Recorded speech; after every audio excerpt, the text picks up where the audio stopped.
Oh, guess who? Her again. Megan Gustafson, the 19th Career Player of the Week honor. That actually is significant because she now ties Ohio State's Jantel Lavender for the most in Big Ten history. So all the talk is Megan. Now it's time to talk with Megan.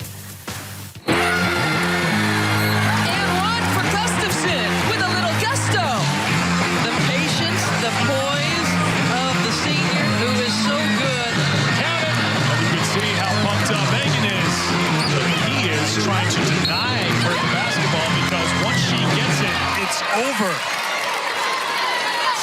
Megan Gustafson leads the nation in multiple offensive categories. She's on a couple of National Player of the Year watch lists, and she was voted preseason Big Ten Player of the Year. And so far, she seems to be living up to that title. So with that, we welcome on in Megan Gustafson of the Iowa Hawkeyes. Megan, thank you so much for joining us. Now, I know you're very much a team-first person, and of course, we know basketball is a team sport. But when I list off those accomplishments so far this season, what comes to mind for you? Yeah, I mean, I think, thinking about those accomplishments, it's really exciting to be able to to wear an Iowa jersey and to really play with, my family. My team has really become that, and my coaches are too. And I just love being a Hawkeye, and, I know that at the end of the day, my focus is on the team and what I'm able to do for them.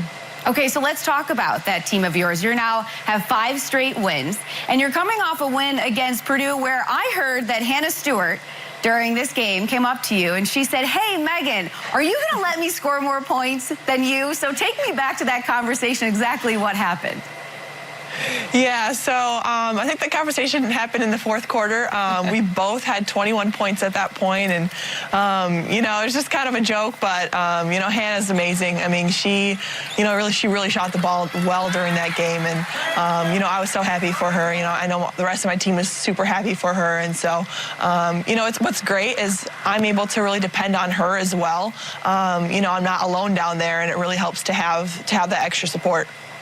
And what really separates good from great players is that consistency. And last night, you picked up your 19th double-double that leads the nation, one of those offensive categories that you lead in.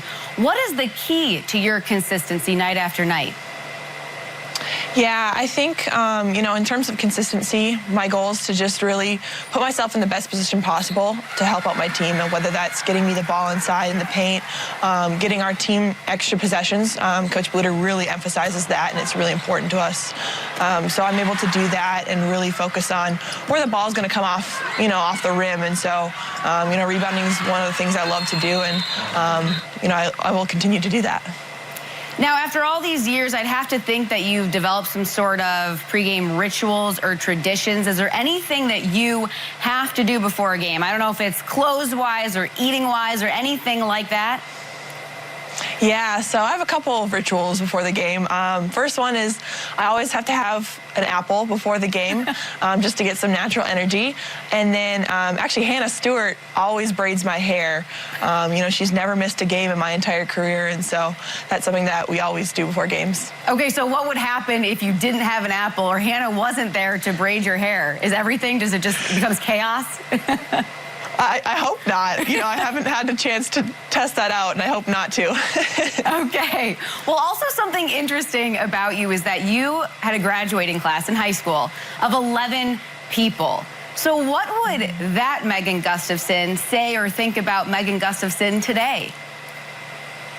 That's a good question. I mean, I think that, thinking back to my high school days and thinking back to now, and if I were to be able to talk to myself, now, I think I would say, it's pretty amazing what I've been able to do coming from such a small school. And, that was one of my dreams, to be able to play on a big stage, even back at that little town. And so I'm just excited. I'm really thankful for the support that I've been able to get. And, I guess I would just tell myself to keep going.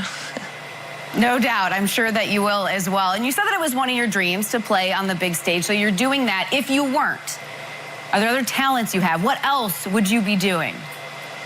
Oh,